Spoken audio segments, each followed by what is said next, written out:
Hi there. Today I'm going to show you how to change the language on an Epson XP-5150. Now this is simple, it can be done from the printer itself using the control panel you can see here. Now my printer is in English currently, but I'll make it very clear what buttons I'm pressing and where I am on the printer's menus, so you can follow this regardless of what language you have it in and what language you want to change it to. So the home screen of the printer looks like this.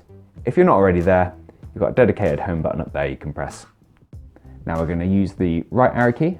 I'm going to move it along 1, 2, 3, 4 presses until settings is selected, represented by that little cog symbol there. Now we're going to press OK in the center. And we need to go into basic settings, which is the second option. So press down once and then OK.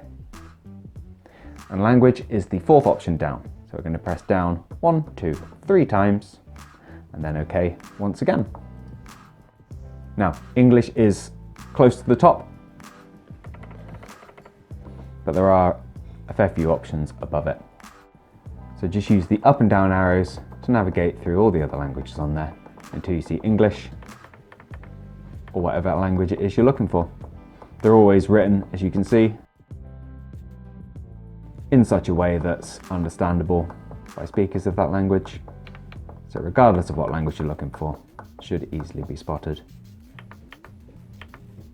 Now, as you can see, if you get all the way to the bottom and you press down again, it whips you all the way to the top.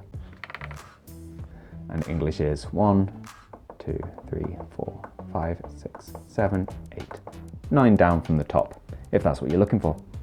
Just press OK and you're done. So I hope that's got you set up in whichever language you desire. If it has, please do let me know with a like. If there's anything else we can help with, let us know in the comments. Otherwise, thank you for watching and we'll see you in the next video. Take care. Bye bye.